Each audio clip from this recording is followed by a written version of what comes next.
salva, me guarda y me guía. Así es en mi vida el Señor Jesús. Bien, hermanos, vamos a pasar a lo que será la meditación de la palabra de nuestro Dios en esta tarde, dándole gracias a Dios porque nos da la oportunidad de reunirnos y porque nos dio la oportunidad de alimentarnos físicamente, que nos alimentamos muy bien. El problema que siempre les he dicho, el problema de la predicación los domingos de convivio es el que va a dar la predicación en la tarde, porque después, no sé ustedes, pero a mí después de comer me da mucho sueño. Si me quedo dormido me avientan algo, hermano, no se duerman. Pero con la condición de que si se quedan dormidos ustedes, yo también los voy a aventar algo. No se crean. Juan, capítulo 5 de Juan.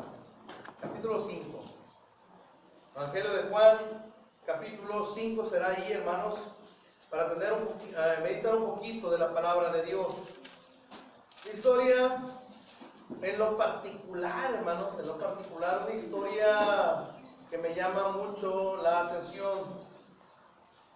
Que a veces no le encuentro mucho sentido, hermanos, o no le encontraba mucho sentido a esta historia, pero por algo está aquí en la palabra de Dios, por algo se ha escrito y por algo va a ser de gran ayuda para todos nosotros.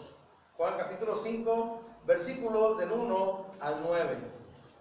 Dice así, hermanos: después de estas cosas, había una fiesta de los judíos y subió Jesús a Jerusalén. Y hay en Jerusalén, cerca de la puerta de las ovejas, un estanque llamado en hebreo Betesda, el cual tiene 5 pórticos. En estos yacía una multitud de enfermos, ciegos, cojos y paralíticos que esperaban el movimiento del agua, porque un ángel descendía de tiempo en tiempo al estanque y agitaba el agua, y el que primero descendía al estanque, después del movimiento del agua, quedaba sano de cualquier enfermedad que tuviese. Y había allí un hombre que hacía 38 años que estaba enfermo. Cuando Jesús lo vio acostado y supo que llevaba ya mucho tiempo así, le dijo: ¿quieres ser sano?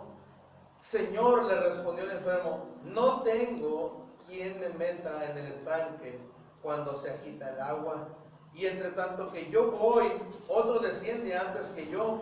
Jesús le dijo: levántate, toma tu lecho y anda. Y al instante aquel hombre fue sanado y tomó su lecho y anduvo, y era del día de reposo aquel día. Digo, hermanos, cuando veía yo esta historia, encontraba, hermanos, y buscaba alguna lógica por qué aparece esa historia allí, o por qué Juan la escribió. Juan es muy minucioso, hermanos, y muy específico en las historias. Juan no narra muchos milagros del Señor Jesús, son muy pocos los milagros que narra Juan, comparado con los demás evangelistas, como Mateo, Marcos y Lucas. Juan narra muy poquitas historias de milagros, es muy selecto en los milagros que narra él. Y me llama la atención cómo Juan llega a poner este milagro, hermanos, ahí en Jerusalén, en ese lago, hermanos, que estaba allí en Jerusalén, en la puerta de las ovejas, un estanque, hermanos, llamado Betesda. No lo entendía, hermanos, el hecho de que estuviera esa historia ahí, porque se trata de un hombre que apenas tiene fe, si acaso llega a tener, tiene muy poquita fe. Pero tal pareciera que Jesús lo toma como si él tuviera mucha fe. Y, hermanos, pues quienes tienen mucha fe, quienes dedican algo o quienes desarrollan algo por el Señor, pues hay que ser reconocidos. Así pensaba yo. Pero aquí este hombre no. Este hombre no tiene fe. No, hombre, cuando se mueve el agua y yo me quiero meter y llega otro y me gana y yo no puedo ser sanado.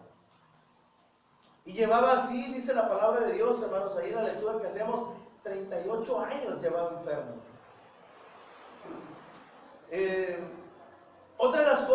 hizo pensar esto, hermanos, es que el Señor Jesús es demasiado bueno, demasiado gentil. Y pensaba que era muy extravagante la historia, hermanos, de parte que está poniendo Juan, pero luego me di cuenta de algo.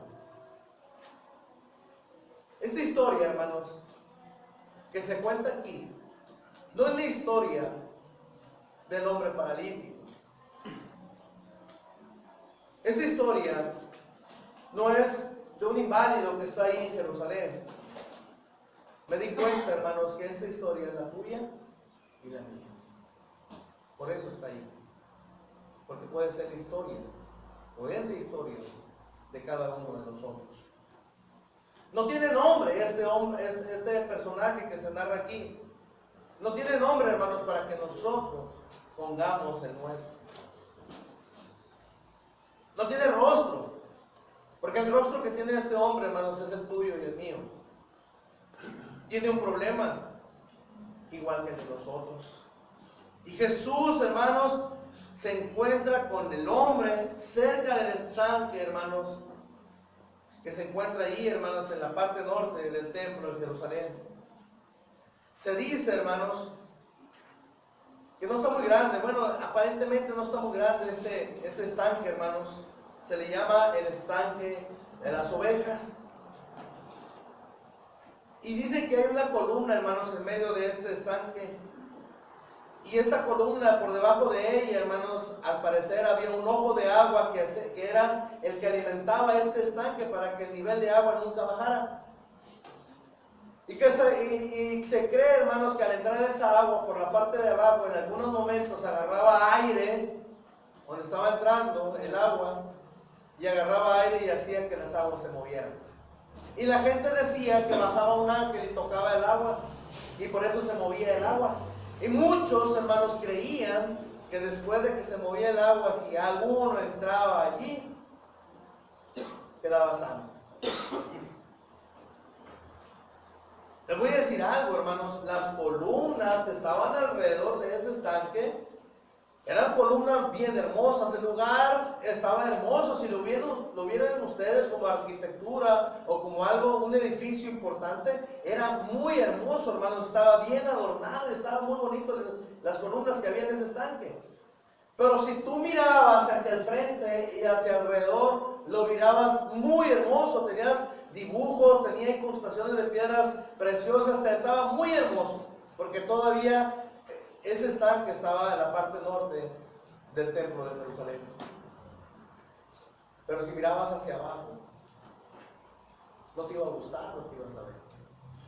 Mirabas enfermos, gran cantidad de enfermos tirados en el suelo, con caras llenas de dolor, con caras de tristeza, con caras de resignación, con quejas, porque estaban enfermos.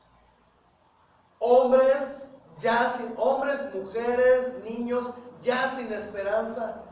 Hombres, mujeres y niños abandonados a su suerte allí. Tal vez por algún tiempo algún familiar estuvo cerca de ellos ahí. Tal vez alguien se preocupó por ellos algún tiempo, pero ya no. Ya no. Ya nadie se preocupa por ellos. Están enfermos. Si ustedes quisieran saber cómo sería este lugar, vayan a un hospital del Seguro Social y métanse a un hospital en la sala de urgencias el fin de semana. Es algo parecido. Enfermos de todo tipo, enfermos sufriendo, ayes de dolor por todos lados, palabras de sufrimiento. Hermanos, ese era el lugar.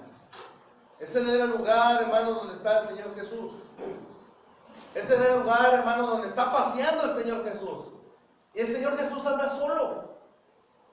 Había llegado, hermanos, a la fiesta de los judíos, y en el lugar se hizo a la fiesta que estaba ahí alrededor del templo de Jerusalén. Él se va al lugar donde están los enfermos. Hermanos, están llenos de enfermos, llenos de heridos. Y hermanos, ahí está Jesús. ¿Qué pasaba o qué veía el Señor Jesús donde va caminando cerca de todos ellos, todos esos enfermos, hermanos? Una infinidad de gemidos, hermanos, cuerpos llenos de necesidad, hermanos. Y la mayoría, había gente que pasaba por ahí, pero la mayoría de la gente ignoraba a las personas que estaban sufriendo. Las ignoraban, pero no Jesús. Jesús no ignora a nadie. Jesús no ignora a nadie. Él está en Jerusalén para ir a una fiesta, pero ahora lo vemos solo, en medio de los enfermos. Y está allí, hermanos, con una finalidad. Tal vez, hermanos, no para dar una lección a sus discípulos, porque está solo. Está allí, ¿saben por qué? Porque la gente necesita de Él. Y cuando tú necesitas, o cuando alguien necesita a Jesús, Jesús está ahí. Ahí va a estar siempre. Ya sea ahí en el estanque de Bethesda, ya sea si te encuentras en un hospital, ya sea que te encuentres sentado en el borde de tu cama a las 3 de la mañana, pensando en un problema que no puedes solucionar. Ahí está Jesús. Tal vez si te encuentres solo en un rincón de tu casa llorando por la pérdida de alguien, ahí está Jesús. Porque Él está donde se necesita. Él está con los que lo necesitan. Y si tú necesitas a Jesús, Él va a estar contigo. Te va a ayudar. Porque eso es lo que mejor sabe hacer. Hermanos, el Señor Jesús está ahí, en medio de todos esos enfermos. No tenía la obligación de estar ahí, pero Él está. Desea hacerlo.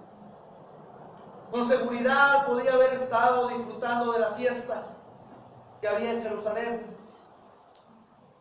Con seguridad podía haber estado observando cómo se hace, cómo cantaban o cómo se hablaba, hermanos, en esa fiesta. Sentado, disfrutando, comiendo con todos, pero no está allí. Hermanos, tal vez pudiera haber encontrado actividades más placenteras en otro lugar, pero no allí. Hermanos, ha venido de un lugar, o ha recorrido muchos kilómetros para llegar a ese lugar y dice, a ver a los enfermos. Hermanos, cuando yo lo veía así, es que decía, es Dios el que está con ellos. Es Dios el que está con los enfermos. Dios está allí con ellos, caminando lentamente, hermanos, pisando con cuidado por las banquetas donde estaban tirados, los que estaban enfermos, los pordioseros, los ciegos, todos ellos estaban ahí. ¿Cómo es posible, hermanos, que aquel joven fuerte, aquel joven hijo de un carpintero ahora observa la escena de dolor delante de él? Isaías capítulo 63, versículo 9, decía, hermanos, el profeta, la angustia de todos es la angustia de Él. O sea, todo lo que a nosotros nos duele a Él. Así escribía el profeta. En la angustia de ellos, Él fue angustiado. Yo creo, hermanos, que ese día el Señor Jesús, al estar pasando en medio de todos los enfermos, le dolía su corazón. Se angustiaba, hermanos, y sentía gran tristeza de ver tanta gente sola, tanta gente abandonada y tanta gente, hermanos, ignorada en esos momentos. Tanta gente que necesitaba, hermanos, y nadie se preocupaba por ello. ¿Cuántos suspiros habrá arrancado del Señor Jesús seguir caminando, hermanos, en medio de todos aquellos enfermos? Recuerden que les dije, hermanos, al principio, esa es la historia de nosotros. No es la historia del paralítico o del inválido de Bethesda, es la historia de nosotros. Hermanos, entre ellos, dice ahí, hermanos, el texto, que entre ellos estaba ahí en el versículo 5, y había allí un hombre que hacía 38 años que estaba enfermo. 38 años. Pues, ¿qué tanto son 38 años? Son muchos 38 años. 38 años enfermo. Ahí está, en medio de todos. Tal vez, hermanos, no nos agrada mucho esta historia. Quizás me hubieran dicho, pues háblanos de David cuando le ganó a Goliat. O háblanos de Lázaro y de María y de Marta, su hermana. Historias inspiradoras para nosotros. Háblanos de Moisés. O háblanos de Noé, para que nos motives, hermanos. Esta historia nos va a motivar. Nos va a ayudar, hermanos. Nos va a hacer trabajar. Nos va a hacer acordarnos que tenemos una deuda con Dios. Hermanos,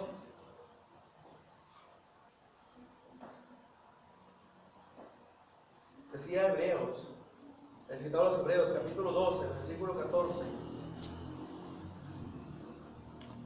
Busquen la paz con todos y lleven una vida santa, pues sin la santidad nadie verá al Señor. Solo los santos verán a Dios. La santidad, hermanos, es un requisito para ir al cielo. La santidad es un requisito para estar con Dios. Hermanos, y muchos nos comportamos de una manera diferente porque pensamos que, o nos gustaría que dijera algo diferente. Y a veces, ¿por qué, hermanos? Porque nos comportamos de una manera diferente. Tal vez no nos comportamos de la manera más santa de la que pudiéramos comportarnos. Hermanos, pero cuando nos comportamos decentemente como cristianos, término medio, vamos a decir. Si habláramos de calificación, hermanos, muchos de nosotros diríamos un 8, un 9, pero nadie se atrevería a hacer un 10 como excelente. Pero necesitamos, hermanos, alcanzar esa santidad. Muchas veces, hermanos, nos comportamos como si fuéramos muy buenos. Pero nunca, y decimos, es que yo soy un hombre muy bueno, y le digo, ¿por qué? Porque nunca hago nada malo. Y no hacer nada malo no quiere decir que seas un hombre bueno. Simplemente no eres malo. Y que eso, hermano, va a ser suficiente como para que nosotros podamos ir al cielo. Eso nos parece a nosotros, pero a Dios no. Y Él es el que establece las reglas. Dios es el que establece las reglas. Él es el que pone las condiciones. Hermanos, capítulo 5 de Mateo, versículo 8, para que vean lo que nos dice el Señor Jesús. Las reglas Él las pone y nosotros debemos acatar esas reglas. ¿Y qué tanto de esas reglas nosotros hemos alcanzado? Romanos capítulo 5, versículo 48. ¿Saben qué es lo que dice, hermanos? Sed pues vosotros perfectos como vuestro Padre que está en los cielos es perfecto. Qué difícil, hermanos. El plan de Dios es esa. El plan de Dios es ese, hermanos. El plan de Dios es que nosotros alcancemos la perfección. No nos comparemos con los demás, porque muchas veces nos justificamos. Es que yo soy mejor que el hermano aquel y que la hermana aquella. No, hermanos. La meta es ser como quién, como nuestro Señor, como nuestro Dios. Cualquier cosa inferior, hermanos, no es correcta delante de Dios o no es válida delante de Dios. Por eso les digo, el paralítico, el inválido que está ahí, esos somos nosotros. ¿Qué más tenemos de lo que Él no tenga? Somos iguales. Estamos paralizados. Como Él, hermanos, también estuvimos un tiempo atrapados. No nos podíamos mover. ¿Cuánto tiempo? No sé cuánto tiempo. Pero también nos llegó nuestro tiempo. Pero nos representa a nosotros, hermanos. el paralítico, está recostado allí, no puede hacer nada por sí mismo. Así éramos nosotros. El hombre no puede hacer nada por sí mismo. El hombre no puede salvarse solo. Necesita a Dios el hombre. Necesita acercarse a Dios. El hombre no puede salvarse así solo. De una u otra manera, si él se hubiera podido curar él solo, él se mueve y se mete al estanque y dice, pero no puedo. No puedo hacerlo porque cuando se mueve el agua, cuando yo volteo a ver el agua que se está moviendo, ya otro se metió. Pero yo no puedo. Había una impotencia en sus palabras. Había una necesidad, había sufrimiento en sus palabras. Como lo hubo igual a nosotros. Cuando supimos, hermanos, que hubo alguien que murió por nosotros en la cruz. Y que si no nos acercamos a ese alguien que se llama Cristo, no vamos a poder ser salvos. Hermanos, ¿qué estamos haciendo pues nosotros? Hermanos, dice ahí en Colosenses, capítulo 2, palabras del apóstol Pablo, bien significativas y que tal vez, hermanos, ya las hemos escuchado muchas veces. Colosenses, capítulo 2, versículos del 13 al 15. Fíjense lo que dice. ¿Dónde estábamos? No éramos nada. Dice, capítulo 2, versículo 13 al 15, dice, y a vosotros, dice, estando muertos en pecado y en la incircuncisión de vuestra carne, os dio vida juntamente con él. Fíjense lo que hizo, perdonándoos todos los pecados, anulando el acta de los decretos que había contra nosotros, que nos era contraria, quitándola del medio y clavándola, ¿dónde? En la cruz, y despojando a los principados y a las potestades, los exhibió públicamente, triunfando sobre ellos en la cruz. Palabra de Dios. Al observar esas palabras que escribe el apóstol Pablo a los Colosenses, hermanos, nos va a contestar varias preguntas a nosotros. ¿Quién está haciendo la obra en tu vida? ¿Tú o el Señor? ¿Quién es el que está activo en tu vida? ¿Tú o Dios? ¿Quién es el que está salvando? ¿Tú o Dios? ¿Quién es el que tiene la fuerza? ¿Tú o Dios? ¿Quién es el que está paralizado? ¿Tú o Dios? Y nos damos cuenta, hermanos, que la parte activa en cada uno de nosotros es el Señor. Y al igual que el paralítico, porque yo les decía, no tiene fe, no hace nada. El que lo hace todo es el Señor Jesús. Y a veces decían, yo quisiera que hiciera algo el paralítico, yo quisiera que tuviera un poquito de fe. No, el que está activo es el Señor Jesús. Y lo mismo hace el Señor Jesús con nosotros. El que está activo es Él, no nosotros. Está activo Él en nosotros. Estábamos muertos a causa de los pecados. ¿Y qué hacíamos? Nada. No hacíamos nada, estábamos muertos en nuestros pecados. Pero Él vino y nos perdonó todos los pecados. ¿Quién es la parte activa, hermano? El Señor. Hermanos, y a veces yo decía, pero ¿por qué compararnos a nosotros con el paralítico? El paralítico está mejor que nosotros. Está mejor. Tenía vida. Todavía estaba vivo. Y Pablo, hermanos, dice que si tú y yo estamos fuera de Cristo, si estamos fuera de Cristo, hermanos, estamos muertos. Sin vida. Espiritualmente, hermanos, estamos muertos. Somos cuerpos sin vida.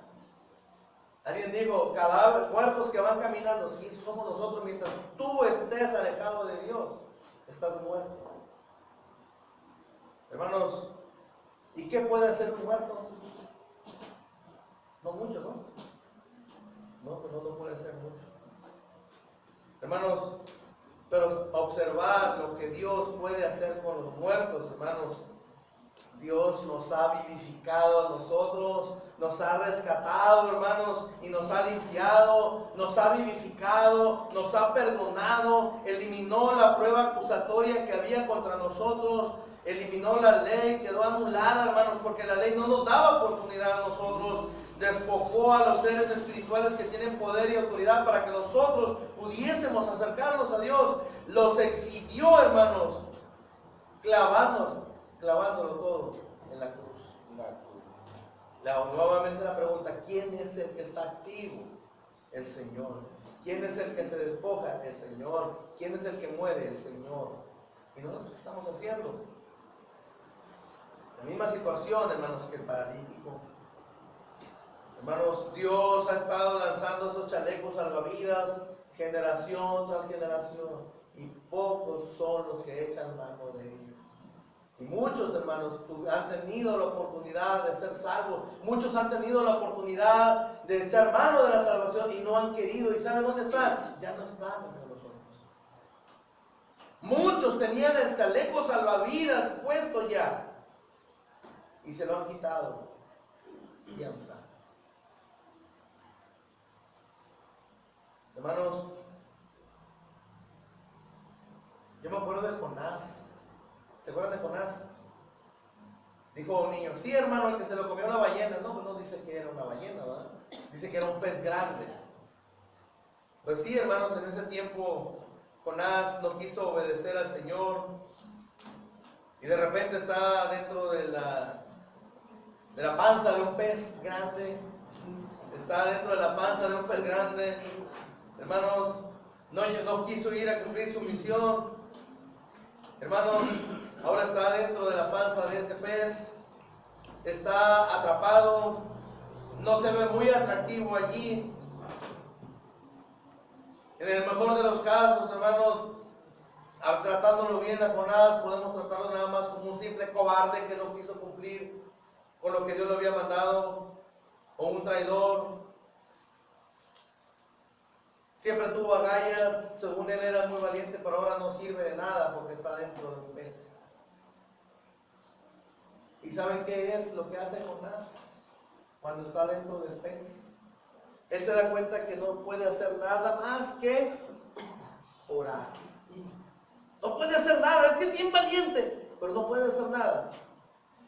¿Sí? Es que es bien luchón, pero ahora no puede luchar. Tiene muchas cualidades, pero no las puede utilizar. Porque está dentro de la panza del pez. Y ahí no se puede hacer nada más que, dice la palabra de Dios, que se pone a ¿qué? A orar. Es lo único que hace. No habla de su propia bondad. Y no habla mucho acerca de la bondad de Dios en esa oración.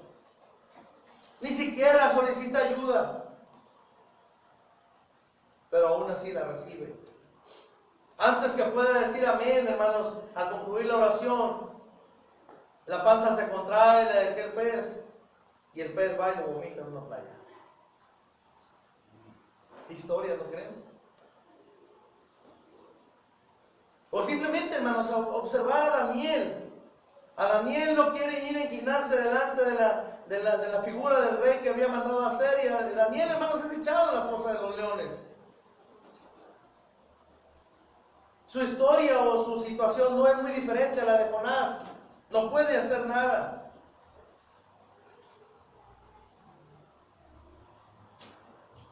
Está a punto de morir. Está viendo cara a cara a quienes se lo van a comer, a los leones. Pronto será alimento de los leones. Puede estar oliendo su aliento de los leones, están muy cerca de él. Y se acerca uno de ellos tal vez para darle una mordida. Pero no pasa nada. Pasan a un lado de él sin tocarlo. No hace nada. No le hace nada. Y Daniel los mira. El león, hermanos, tiene su boca cerrada. Quisiera él comérselo, pero los leones quisieran comerse a Daniel, pero tienen su boca cerrada y no la pueden abrir.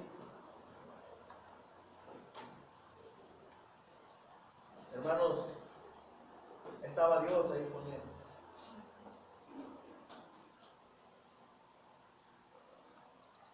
Hermanos, ¿qué hacemos nosotros cuando nos damos cuenta que ya no podemos hacer nada?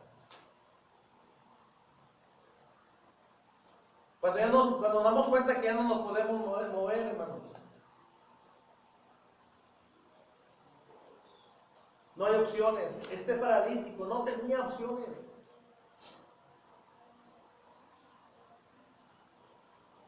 Hermanos, todo está acabado.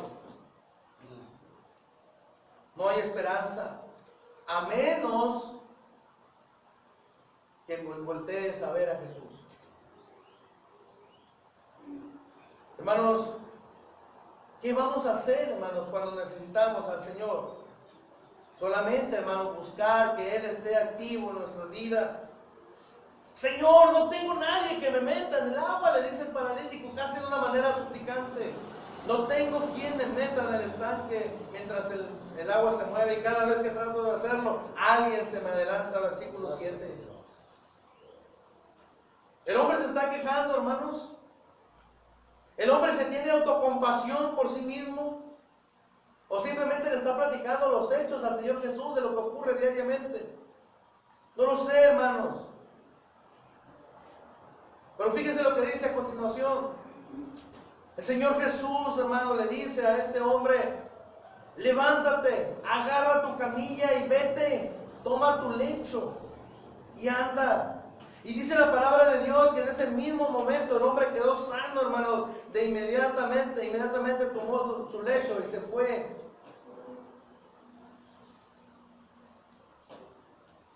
¿Y saben por qué lo hizo, hermanos?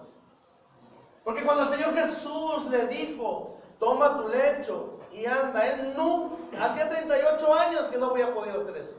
Porque dice la palabra de Dios que hace que 38 años que no lo hacía. Y tomó muy en serio, hermanos, tomó muy en serio este hombre las palabras del Señor Jesús. Toma tu lecho y anda. No dijo: no, Señor, es que nunca he caminado. Señor, es que tengo 38 años aquí. Tomó muy en serio las palabras del Señor, hermanos, y se levantó y tomó su cama. ¿Qué fue la diferencia? Tomó en serio al Señor Jesús. ¿Cuál puede ser la diferencia en nuestra vida, hermanos? ¿Saben cuándo va a ser la diferencia en nuestra vida? Cuando tomemos en serio al Señor Jesús.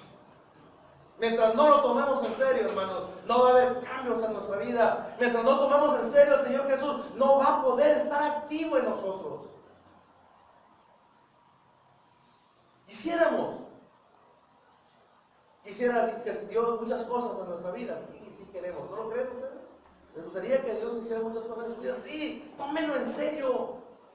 Echa sobre mí tus cargas. Mi yugo es fácil y ligera mi carga. Ven y ponte delante de mí en toda oración y ruego y vas a encontrar respuesta, pero no lo tomamos en serio. No nos movemos cuando Él nos dice que nos movamos. No oramos cuando dice que oremos. No nos reunimos cuando deberíamos de hacerlo. No estudiamos la palabra de Dios cuando deberíamos de hacerlo. No lo estamos tomando en serio. Faltamos a la cita con Él. Una muchacha le dice a su papá, estaba muy triste, dice: es que no me toma en serio mi novio. ¿Por qué? Dice: porque cada vez que nos citamos nunca llega a la cita. No me toma en serio. ¿Cuántas veces nosotros hemos dejado de tomar en serio al Señor? Pero sí queremos que actúe en nuestra vida. Yo no lo tomo en serio, pero yo sí quiero que Él me tome en serio. Hermanos, cuando nos diga, ojalá que nosotros pudiéramos hacer eso, tomar más en serio al Señor Jesús, para que Él se pueda apiadar de nosotros, que pueda tener piedad y misericordia de nosotros. Cuando Jesús nos diga que nos levantemos, ¿qué vamos a hacer? ¡Levántate! Cuando te diga que valemos, vamos a creerle. Cuando nos diga que somos eternos, vamos a creerle. Cuando nos diga que ha provisto para nosotros todas las cosas, vamos a creerle. Y cuando nos diga que a los que son escogidos del Señor, a los que somos hijos de Dios, todas las cosas nos ayudan a bien, vamos a creerle. Cuando nos diga levántate, levántate. Hermanos, hay una historia de un soldado, ya es la conclusión porque ya me pasé tiempo.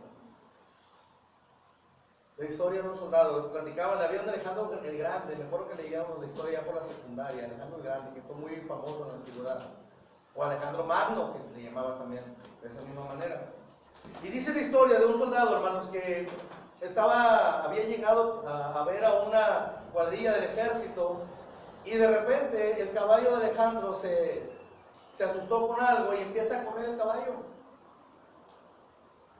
Y se desbocó, hermanos. Y uno de los soldados, cuando ve el caballo que arranca corriendo, él va detrás de él hasta que lo alcanza y se lo trae otra vez.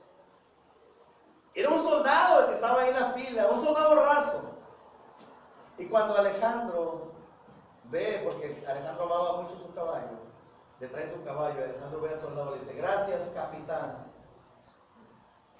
¿Saben qué hizo el soldado? Va y se mete a su cuarto donde estaba con todos los demás soldados, agarra sus ropas y va y se mete al cuarto donde están todos los jefes. ¿Saben por qué? Porque se la creyó. Le creyó inmediatamente. No preguntó, ¿es cierto lo que me está diciendo? ¿No se equivocó? ¿Está bromeando conmigo? No, él inmediatamente va y agarra sus cosas y se mete donde están los jefes. ¿Cuántas veces nosotros sufrimos porque no hemos creído a las palabras de Dios? ¿Cuántas veces? ¿Cuántas veces sufrimos porque nos hemos olvidado de las promesas del Señor? Hermanos, sufrimos en gran manera. Hermanos, si el Señor nos dice que nosotros somos grandes, es porque lo somos. Si el Señor nos dice que valemos, es porque valemos. Si el Señor nos dice que estará con nosotros, es porque va a estar con nosotros. Quiero concluir con esto, hermanos. Esta historia del paralítico es la historia de la nuestra. Todos los elementos, hermanos, son lo mismo. Alguien entró a nuestra vida y nos ofreció la mano para ser salvos. Y dice la palabra de Dios, allá en el libro de Hechos, que el Señor añadía a la iglesia a todos los que habían de ser salvos, y entre ellos somos nosotros. Dice la palabra de Dios que Dios es el que añade a la iglesia a los que van a ser salvos. Es Dios. ¿Qué quiere decir con eso? Es que ahora elegí a Dios. No, Dios nos eligió a nosotros. Y algo vio Dios en nosotros. Y ese algo que vio Dios en nosotros es lo que nos hace valer delante de Dios. Es lo que nos hace valer delante de Dios. Y Dios, hermanos, para Dios somos como una piedra preciosa que todos los días la va puliendo. Ese es Dios. Si ya hemos obedecido, hermanos, ¿por qué no ser constantes? ¿Por qué no ser fieles? ¿Por qué no buscar, hermanos, que se mantenga activo el Señor en nuestras vidas? Y si todavía no has recibido al Señor, ¿por qué no lo recibes ya? ¿Qué estás esperando? ¿Te quieres salvar por ti mismo? No vas a poder. Nadie puede salvarse por sí mismo. Necesita al Señor para alcanzar la salvación. Porque no hay otro nombre bajo el cielo dado a los hombres en quien podamos ser salvos. No hay otro nombre. Si no tienes a Cristo, no te salvas. Nosotros ya lo tenemos, ¿lo estamos tomando en serio? Yo creo que valdría la pena, hermanos, hacernos esa pregunta. ¿Lo estamos tomando en serio? Mientras cantamos un himno de invitación, hermano Ricky ya lo tiene preparado. Vamos a estar de pie para cantar ese himno.